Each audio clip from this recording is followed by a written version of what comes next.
Hello, it's midnight and you're watching Nightline. I'm Raymond Goh. The top stories.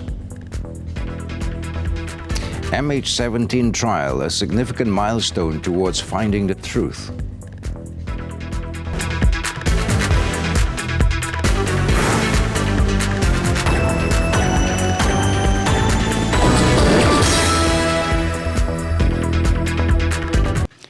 With the MH17 trial set to start on Monday, Malaysia has described the historic process as a significant milestone towards finding the truth and hoped that justice would prevail. In welcoming the commencement of the trial of the 4 suspects over the downing of the ill-fated flight, the Foreign Ministry also stressed the importance of a credible and transparent process based on the rule of law. The Foreign Ministry in a statement on Saturday said Malaysia remains committed to the judicial process as well as investigation and will closely monitor the upcoming court proceedings. The MH17 trial will begin at 10 a.m. Amsterdam time or 5 p.m. Malaysian time on Monday at the heavily secured Schiphol Judicial Court JCS complex in Badhoevedorp, Amsterdam. The JCS is situated just next to the Schiphol International Airport, where MH17 took off on July 17, 2014, on its ill-fated journey to Kuala Lumpur. On trial will be 4 suspects identified by the Netherlands Public Prosecution Service, Russians Igor Girkin, Sergei Dubinsky and Oleg Pulatov, and Ukrainian Leonid Karchenko. They are not expected to be present. Pulatov will be represented by an international defense attorney group comprising 1 Russian and 2 Dutch lawyers.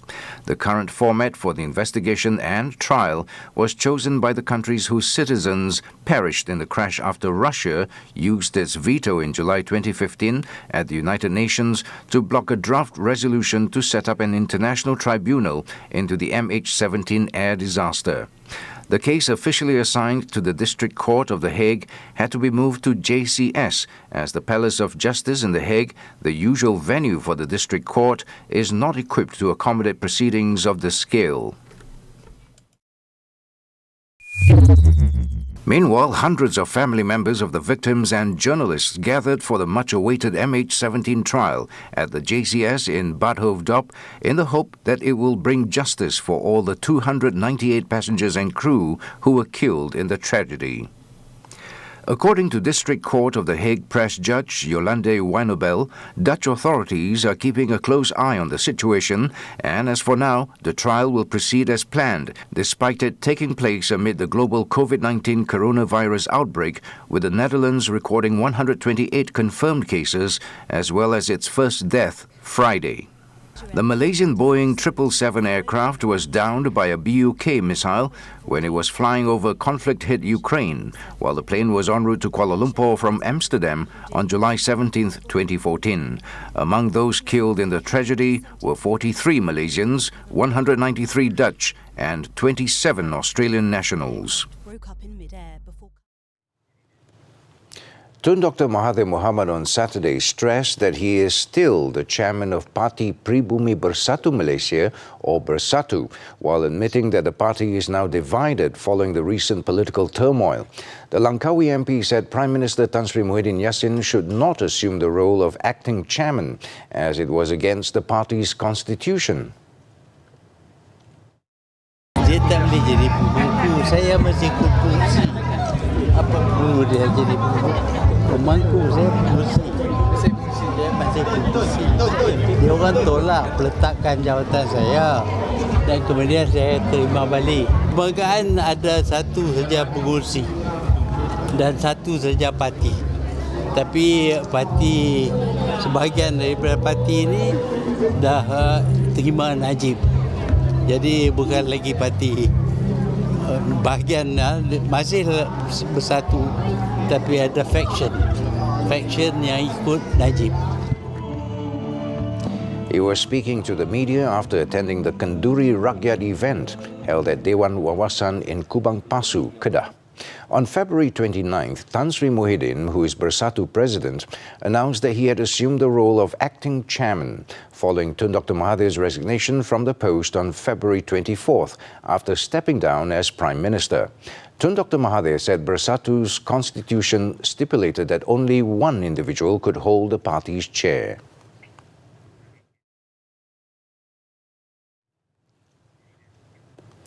Dato Sri Ahmad Zahid Hamidi has announced that he will not be in the new cabinet. The Barisan Nasional chairman said the new government must be clean and chances must be given to those facing charges to clear their name through legal court procedure. Saya sebagai pengurusi Barisan Nasional dan juga Presiden UMNO telah memutuskan untuk menawarkan diri agar tidak dilantik dalam sebarang jawatan kabinet. Saya berdoa semoga Allah Ta'ala memberikan hidayah kepada Yang Amat Berhormat Perdana Menteri, melindungi Kerajaan Perikatan Nasional. He was speaking after officiating the UMNO Bagan Datuk branch meeting in Bagan Datuk, Perak on Saturday. Dato Sri Zahid added that he had made several recommendations to Prime Minister Tan Sri Muhyiddin Yassin on potential cabinet appointments, taking into account hierarchy within their parties and also the number of MPs in the overall pact. It was reported earlier that Dato Sri Zahid had denied that the party is aiming for the post of Deputy Prime Minister.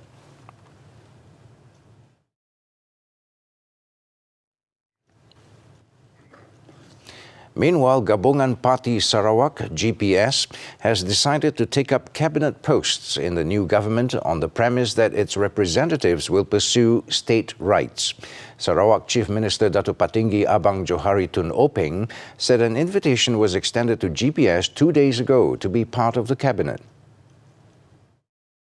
Satunya, wakil kita di dalam kabinet akan terus dapat memperjuangkan apa yang dikehendaki oleh rakyat Sarawak menerusi GPS. That means they will be there in the cabinet and they will voice the aspiration of Sarawakian in that cabinet in terms of policy decision. Speaking after chairing a Parti Pesaka Bumiputra Bersatu or PBB Supreme Council meeting in Kuching, Sarawak on Saturday, Dato' Patinggi Abang Johari said that the GPS cabinet members would pursue state rights under the Malaysia Agreement 1963 and for Petronas to comply with state laws, including paying the 5% state sales tax on petroleum products. Asked how many cabinet posts GPS was seeking, the Chief Minister said this was the prerogative of Prime Minister Tan Sri Muhyiddin Yassin. He also announced that GPS has decided to join the federal government on the condition that the administration is known as the Perikatan Nasional GPS government.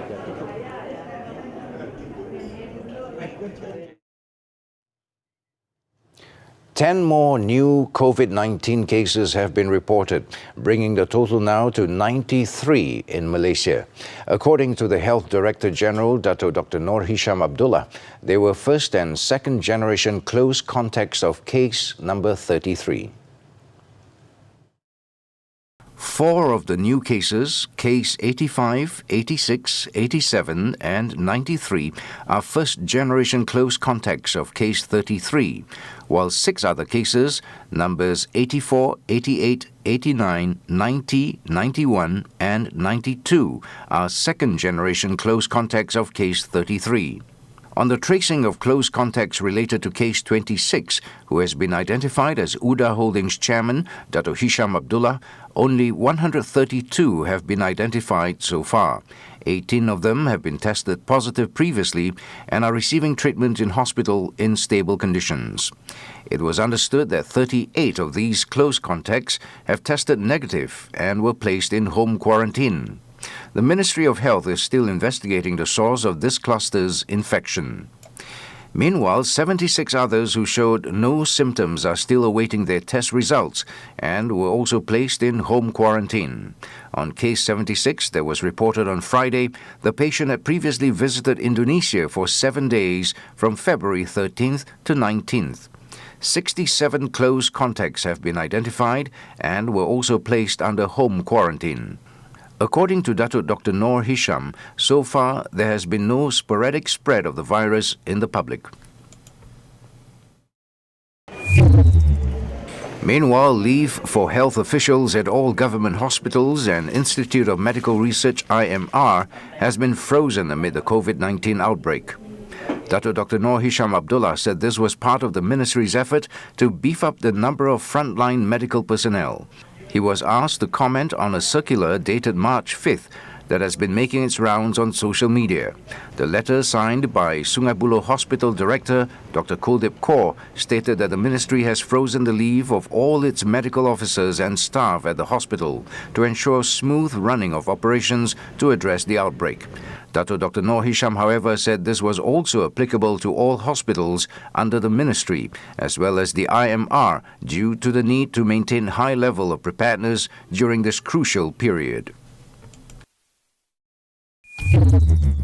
Meanwhile, China reported 28 new deaths on Saturday and 78 new cases, bringing the total death toll to 3,070 and the confirmed cases toll to 80,651. According to the World Health Organization, WHO, a total of 102,562 confirmed cases were reported globally by Saturday, which marked an increase of 1,928 infections compared to the figure in the previous day.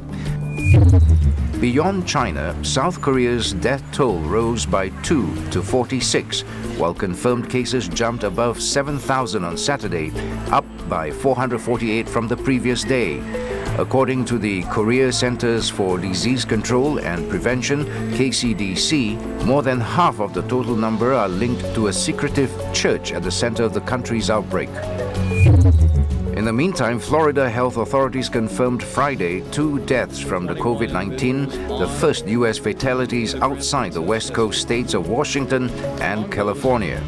According to a tally by Johns Hopkins University Coronavirus Research Center, this brought the U.S. death toll to 17, including 15 reported earlier. A 61-year-old road bully who spat on and kicked the car of a student in the viral video has been remanded for 4 days beginning Saturday. The suspect was detained on Friday. Petaling Jaya District Police Chief Assistant Commissioner Nik Ezani Muhammad Faisal said a 22-year-old student made a police report on Thursday over the road bullying incident. The incident began after the two drivers switched lanes along Jalan Technology Section 6 in Kota Damansara. The victim then began recording the incident when the suspect spat on her window and hit her side mirror. In Pahang, 5 people, including 2 female teachers, were injured when the bus they were travelling in was involved in an accident on the Kuala Lumpur-Karak Highway in Bentong, close to midnight on Friday. The accident occurred when a bus carrying 39 teachers from Sekolah Menengah Kebangsaan TTDI Jaya Shah Alam Selangor crashed into a road divider and a trailer en route to Kelantan. Investigation revealed the driver had to veer the bus to the left when the brakes of the bus failed while going downhill. The 2 victims who sustained severe injuries were rushed to the Sultan Haji Ahmad Shah Hospital in Temerloh, while those with minor injuries were sent to the Bentong Hospital. Police say the bus driver was also under the influence of drugs and has been detained for investigations. Still to come on Nightline, it's Nightline's Campus on Cam segment. Stay tuned.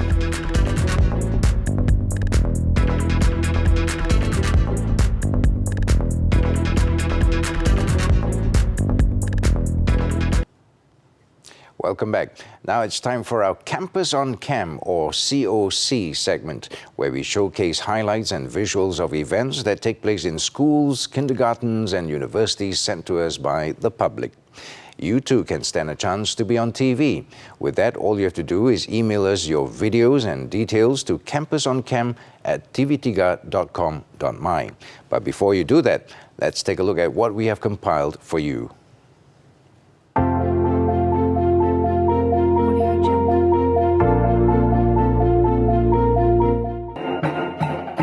An orchestra team, Marasmaf Wind Orchestra, also known as MAWO from Felda Trolak Mara College of Science, MRSM, is set to represent Malaysia at the international stage, as they will be competing in the 2020 Philadelphia International Music Arts Festival in Italy on May 26.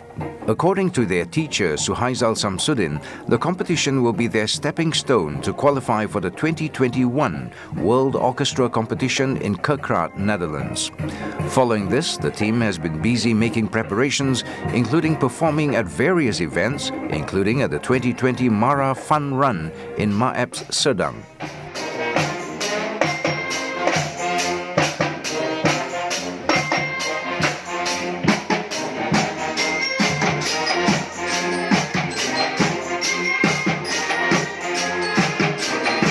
It was understood that the team was formed back in 2008 and comprised of 58 students aged between 14 and 17 years old. The aim is to ensure children from the Felda settlements receive proper music lessons. Led by Suhaizal Samsudin, the team could play various musical instruments such as flute, clarinet, saxophone, trumpet and tube. MAWO have been involved in several concerts and performances, including performing in TV3's Malaysia Hari Ini program and Borak Kopitiam and many more. For the record, the team has also won several national-level competitions in the previous years. Among others were the UPSI National Wind Orchestra in 2013, 2015, 2017 and 2019, and also the Pulau Pinang National Music Arts Festival in 2017. Good luck and all the best to them.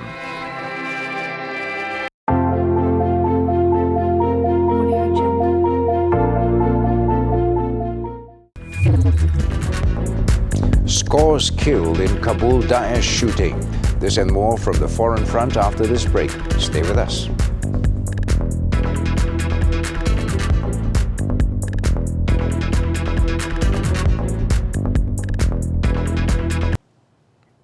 Thanks for staying with us. On to the Foreign Front now. In Afghanistan, Daesh militant gunmen opened fire on Friday at a ceremony attended by prominent political leaders in Kabul, killing at least 32 people and wounding dozens more before two attackers were killed by police. The country's chief executive, Abdullah, was present at the event but managed to escape unharmed. According to local authorities, the attack occurred at a ceremony commemorating the death anniversary of ethnic Hazara leader Abdul Ali Mazari in western Kabul. Chairman of the Afghan High Peace Council, Karim Khalili, was delivering a speech when the shooting started, triggering the audience to look for shelter from bullets. Police said the shots were fired from a nearby building under construction. Special forces were rushed to the scene and managed to kill the three attackers after a long standoff.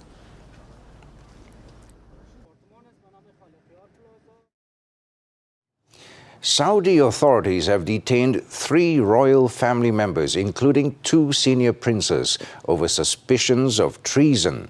The 2 princes were a brother of King Salman, Prince Ahmad bin Abdulaziz Al Saud, as well as the king's nephew, former Crown Prince Mohammed bin Nayef bin Abdulaziz Al Saud. According to reports, the 2 senior princes were detained on Friday by royal court guards, along with one of the brothers of Mohammed bin Nayef bin Abdulaziz Al Saud. The pair were allegedly plotting to oust King Salman and the son he has designated to succeed him, Crown Prince Mohammed bin Salman. The detentions marked the latest crackdown by Prince Mohammed, who has consolidated his grip on power with imprisonment of prominent clerics and activists, as well as princes and business elites.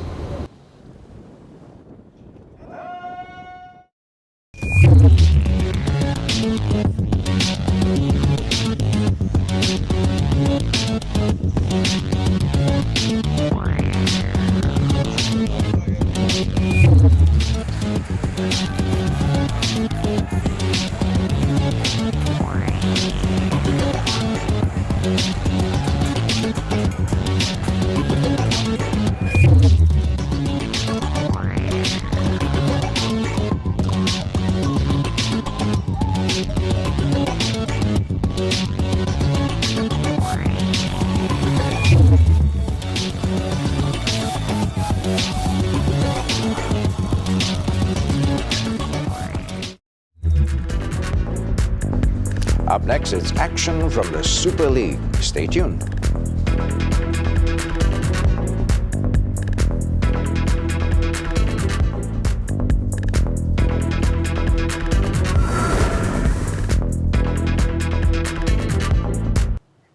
Sports football, the Super League. 4 matches were played on Saturday night. Selangor were held to a 1-1 draw by Perak.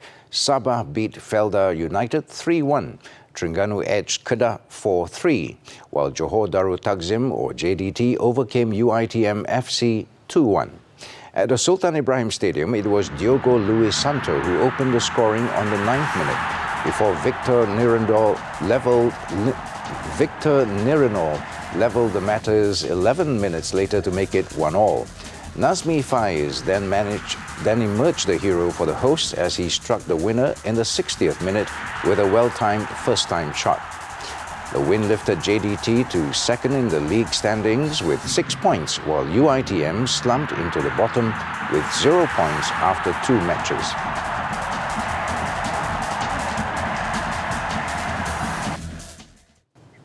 Right, from sports action, let's take a quick look now at what has been installed on the front pages of Malaysia's main newspapers on Sunday, March the 8th. The New Sunday Times highlights on the MH17 trial, which is expected to begin on Monday. Also focusing on the MH17 trial is Berita Harian, while the nation's best-selling Malay newspaper Harian Metro puts a report on Datuk Sri Ahmad Zahid Hamidi's announcement that he will not be in the cabinet on its front page. Make sure you get copies as soon as possible. Now, in Argentina, women from military forces joined for the first time in history to form the first entirely female military orchestra as part of the March 8th celebration. Visuals of their performance wraps up Nightline this time around. I'm Raymond Goh. Thank you for your company and have a good weekend.